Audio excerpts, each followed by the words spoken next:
Welcome back to the channel, everyone. My name is Steve Netto, and we are here today with an insanely limited sneaker. This is the Air Jordan 3 Fragment, which just dropped last week on September 17th for a retail price of $200. So we need to take a pause and backtrack a little bit to think back to the Fragment Jordan 1. If you know sneakers, you absolutely have seen this sneaker before and know that it is one of the most expensive sneakers on the resale market. That was a collaboration between Fragment and Jordan, and this is another collaboration between Fragment and Jordan. Fragment is a Japanese company created by Hiroshi Fujiwara and was a pioneer in street culture that has now collaborated with so many brands that have huge names like Nike and Jordan and so many others. And this sneaker right here is the next iteration of a collaboration between Jordan and Fragment. So this is a simple and clean white and black colorway of the Air Jordan 3 with hints of the Fragment design encapsulated in it. And we are going to take a full deep dive into the shoe today and take a look at it both up close and on feet, and I'll give you guys my opinions at the end of the video. So let's not waste any more time. Let's get right into the video for today on the Jordan 3 Fragment.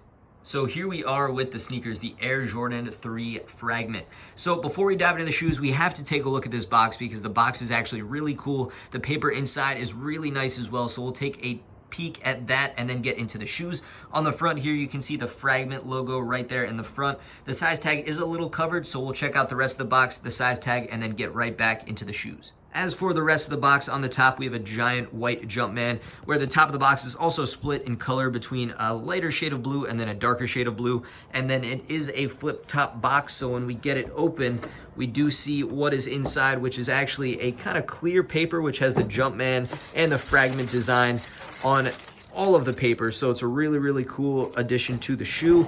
And then on the front for the size tag here, if we take a look at that, we can see Air Jordan 3 Retro SP in white, and black for that retail price of $200. And back to the shoes now. So taking a look at the shoe from the lateral side here, it is actually pretty simple in terms of construction. It's really only white and black, and then the entire upper is actually leather. So we can see the Fragment logo in the back, the iconic design right there. We have some writing underneath on the midsole right above the air bubble. The entire midsole is white, and then the outsole is also white. We have this black kind of smoother leather running all the way around the Air Jordan 3, running around the top of the toe box. And then you have this really nice tumbled leather in white for the remainder of the upper, going all the way up to those white laces and the upper liner, which is also white. Moving to the front of the shoe, again, another just super clean design. We see the white from the midsole and outsole, all the stars on the top of the Air Jordan 3, then the black smooth leather rounding out the outer portion of the toe box.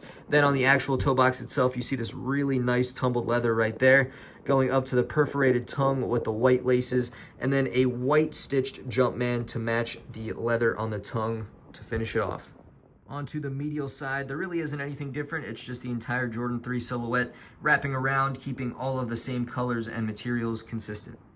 The back of the shoe now is easily one of the best parts of the shoe. So if we take a look at what's actually going on here, it's a clear kind of plastic for the Jumpman logo right there that is just clear, and then the Fragment logo is behind it. So it just looks from far away like it's just the Fragment logo, but then as you get closer, you see AIR, which is also kind of outlined in black for Air, and then the Jumpman is also actually there, but they just make it look really nice. The same design was seen on the Jordan 3 denims that I reviewed recently as well, in terms of kind of like a transparent background for the back heel, but I like it. I think you can do a lot of creative things with it, and they certainly did that here.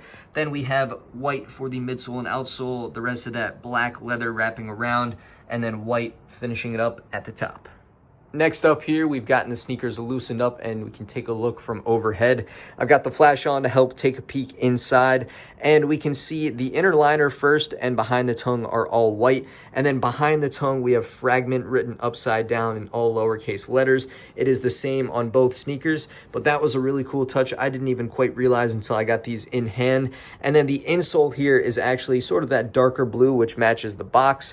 And then there are alternating Jumpman logos and the Fragment logos going all the way up in a straight line. Again, the same design on the other sneaker as well, but just so much attention to detail and all really nice quality for the inside of the shoe. The last thing I want to show you is the size tag here.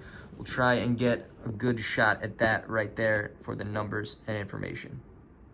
Lastly, here we can take a look at the outsole, where, as you could guess, it keeps the black and white pattern consistent.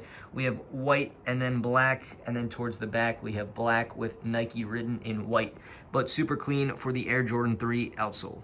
And finally, now the part we have all been waiting for. I'm going to get these laced up and show you guys what the Air Jordan 3 Fragment looks like on feet now that we have rounded out, taking an up close look at the shoe.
So is this a good sneaker? So we just took a look at the Air Jordan 3 Fragment on feet, and I really liked it. I think it did look really, really nice on feet, just simple and clean. The white and black is not doing too much. I don't think it's doing too little either. The logos and the additions to the sneaker look very, very nice.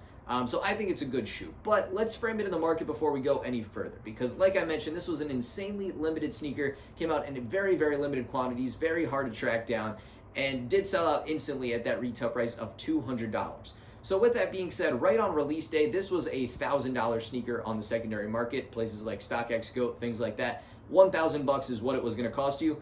But now that price has come down significantly to around the $500 range. So I think this makes it a much more accessible shoe for a lot of people on the aftermarket. Not exactly sure why that may have happened. I think the sneaker maybe is just a little bland to a lot of people. They think just the white and black isn't nearly as exciting as, let's say, the Jordan 1. Had a little bit more going on. Maybe the 1 is a better model than the 3. Like, so many different factors, but whatever the case, it has boiled down to a $500 sneaker, and I think that's an excellent price for this shoe with how difficult it was to get. And if you like this shoe, I really don't mind that price point to buy in at. Obviously, if you can get it lower, maybe not pay too much higher, but that's really not bad, especially when we saw $1,000 plus prices on release day. So keep that in mind if this is a sneaker you're looking to grab.